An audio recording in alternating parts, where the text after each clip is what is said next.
Hello student, আমি সন্দীপ আচারিয়া। আজকে আমার আলোচ্য বিষয় হচ্ছে সিক্স সেমিস্টারের মেজর সোশ্যোলজি অর্থাৎ পেপার 15। এর মধ্যে তোমাদের কি আছে? ইন্ডিয়ান সোশ্যোলজিক্যাল ট্র্যাডিশন অর্থাৎ ভারতীয় সমাজতত্ত্বের ঐতিহ্য। এখান থেকে যেই প্রশ্নটা ভেরি ইম্পর্টেন্ট 12 মার্কস এবং 6 মার্কসের জন্য যেটা আসবে, এখানে অনেকগুলো প্রশ্ন আসে যেটা তোমাদের আসবে। কিন্তু আমি আজকে যে বিষয়টা নিয়ে আলোচনা করছি সেটা হচ্ছে ইউনিট 3 কি আছে? ইরাবতী কার্ভে। ভারতীয় একজন বিখ্যাত সমাজতত্ত্ববিদ ইরাবতীর কার্ভে ২ টো পার্ট তোমাকে পড়তে হচ্ছে ওনার। কি, কি? কিংশিপ ম্যাপ অফ ইন্ডিয়া ১ নম্বর এবং ২ নম্বর হচ্ছে জেন্ডার অ্যান্ড কিংশিপ। তো আমার আজকে যেটা আলোচ্য বিষয় সেটা হচ্ছে কিংশিপ ম্যাপ অফ ইন্ডিয়া অর্থাৎ ভারতীয় আত্মীয়তা সম্পর্কের যে মানচিত্র সে সম্পর্কে। ইরাবতী কার্ভে ১৯৫৩ খ্রিস্টাব্দে তিনি ভারতীয় ভাষা এবং বিভিন্ন অঞ্চলের ভিত্তিতে তিনি ভারতীয় যে আত্মীয়তার সম্পর্ক গড়ে তুলেছিলেন। সেটাই হচ্ছে গিয়ে কিংশিপ ম্যাপ অফ ইন্ডিয়া। তার বিখ্যাত একটি গ্রন্থ আছে সেখানে হচ্ছে কিংশিপ অর্গানাইজেশন ইন ইন্ডিয়া। তিনি এটা ১৯৫৩ সালে গ্রন্থটি লিখেছিলেন। এখন প্রশ্ন আসে সেটাকে কিংশিপ ম্যাপ অফ ইন্ডিয়া কেন বলা হচ্ছে? দেখো, আমরা যদি একটা ম্যাপকে কল্পনা করি তাহলে ম্যাপের ৪ টা দিক আমরা পাচ্ছি। তাই তো? যদি আমার সামনে একটা ম্যাপ থাকে তাহলে আমি উপরের দিকে তাকিয়ে কি দেখছি? উপর দিকটা আমার উত্তর দিক চলে যাচ্ছে এবং নিচের দিকটা আমার সাউথ অর্থাৎ দক্ষিণ চলে যাচ্ছে। আমার ডান হাতে কি যাচ্ছে? ইস্ট অর্থাৎ পূর্ব দিক এবং আমার বাঁ হাতটা চলে যাচ্ছে ওয়েস্ট অর্থাৎ পশ্চিম দিক। এই তো ভাবে আমরা একটা ম্যাপ বিচার করি। এবার এই ম্যাপের ৪ টি তিনি এইভাবেই ৪ টি অঞ্চলকে তিনি আত্মীয়তার সম্পর্কের ভিত্তিতে ভাগ করেছেন। তো কি, কি? ১ম হচ্ছে কিংশিপ প্যাটার্ন ইন নর্থ অর্থাৎ মানে উত্তর ভারতের আত্মীয়তার সম্পর্ক। ২ নম্বর কি করেছে? কিংশিপ ম্যাপ ইন ইস্টার্ন অর্থাৎ পূর্ব ভারতের আত্মীয়তার সম্পর্ক এবং ৩ নম্বর করেছেন তিনি kingship pattern in central India অর্থাৎ মধ্য ভারতের আত্মীয়তার সম্পর্ক এবং চতুর্থ তিনি পাঠ করেছেন, যেটি ভাগ করেছেন সেটি হচ্ছে kingship pattern in south India. অর্থাৎ তাহলে ৪ টি পার্ট উনি কিন্তু এক্সট্রা করে কিন্তু পশ্চিম ভারত কিন্তু ধরেননি। সেটাকে তিনি মধ্য ভারতের মধ্যে নিয়ে আসেন। যেটাকে আমরা সেন্ট্রাল ইন্ডিয়া কিংশিপ প্যাটার্ন বলছি। এটাই হচ্ছে কিন্তু তার কিংশিপ ম্যাপ অফ ইন্ডিয়া। এবার এই উত্তরাঞ্চলের মধ্যে তিনি কি বলছেন যে ভাষার আমি যেটা বললাম অঞ্চল ও ভাষার ভিত্তিতে তিনি ৪ টি ভাগে ভাগ করেছেন। উত্তর ভারতে তিনি কি রেখেছেন? উত্তর ভারতে বলতে তিনি মেইনলি পার্বত্য অঞ্চলকেই বুঝিয়েছেন। যেমন মনে করুন জম্মু কাশ্মীর আছে, পাঞ্জাব আছে। এখান থেকে তিনি আসামের কিছু অঞ্চল ধরেছেন। এমনকি আমাদের পশ্চিমবঙ্গের উত্তরাঞ্চলটা ধরেছেন।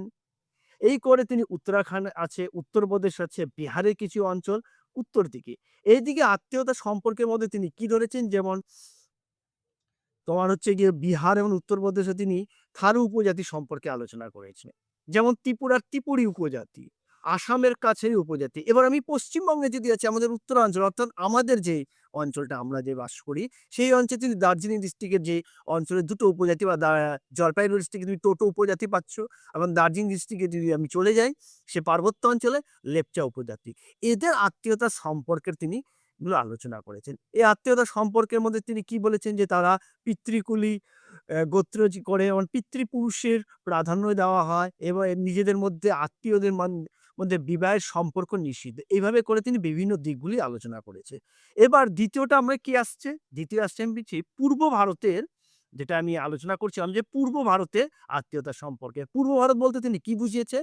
পূর্ব ভারত বলতে ইরাবতী কার্ভে যেটা বুঝিয়েছেন সেটা হচ্ছে বাংলার কিছু অংশ, বিহারের কিছু অংশ এবং আসাম এবং উত্তরপ্রদেশের কিছু অংশ এবং এই সমস্ত অঞ্চলে আদিবাসীদের হিন্দু বর্ণের থেকে বেশি আদিবাসী সংখ্যা বেশি এবং তাদের বিভিন্ন ভাষা, সাহিত্য, সংস্কৃতি নিয়ে তিনি আলোচনা করেছেন।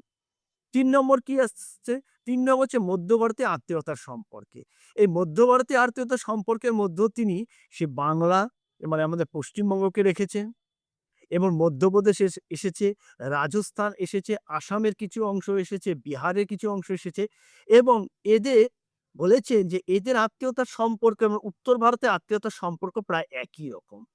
এরাও সে পিতৃ গোত্রে বিশ্বাসী এবং মানে বড়দেরকে সম্মান করেন।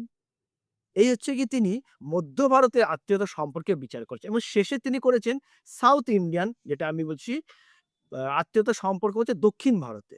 দক্ষিণ ভারতের আত্মীয়তার সম্পর্ক হচ্ছে টোটালি আলাদা। দক্ষিণ ভারত বলতে কোন অঞ্চলটাকে বোঝাচ্ছে? দেখো, তামিলনাড়ু, কেরাল, কর্ণাটকা এবং গোদাবরী নিম্ন অঞ্চল, এই সমস্ত অঞ্চলকে তিনি বুঝিয়েছেন। যেমন মনে করো তিনি বলেছেন যে অন্ধ্রপ্রদেশের তেলুগু ভাষা, তামিলনাড়ুর তামিল ভাষা, তারপর হচ্ছে কি কেরালার মালায়ালাম, কর্ণাটকের কন্নড় ভাষা।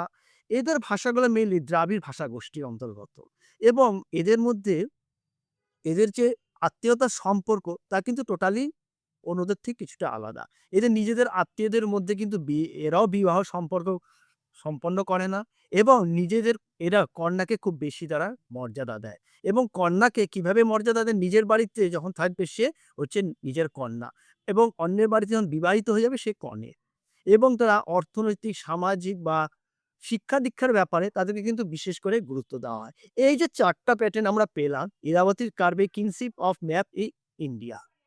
এই যে ৪ টে পার্ট তিনি করলেন, এটাকেই তিনি বলা হয়েছে ইরাবতী কার্ভের এই যে আমি আলোচনা করলাম, এই বিষয়বস্তুটাই হচ্ছে গিয়ে কিংশিপ ম্যাপ অফ ইন্ডিয়া।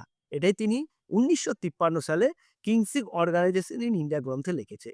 এখান থেকে কিন্তু তোমাদের ২ টো প্রশ্ন আসবে। এটা ম্যাপ যেটা আমি বললাম, এটা ১২ নম্বরের। আর উত্তর ভারতের আত্মীয়তা এবং দক্ষিণ ভারতের আত্মীয়তার মধ্যে পার্থক্য বা সম্পর্ক লেখো, এটা থাকবে তোমার 6 মার্কসের। তো আমি এই আলোচ্য এতটুকু শেষ করছি আজকের বিষয়। পরবর্তী বিষয়ের জন্য তোমরা অপেক্ষা করো। আর অবশ্যই সাবস্ক্রাইব করো। আর আমার YouTube চ্যানেলটা অপেক্ষা করো, দেখতে থাকো। আমি কিন্তু আর নতুন ভিডিও নিয়ে আসছি।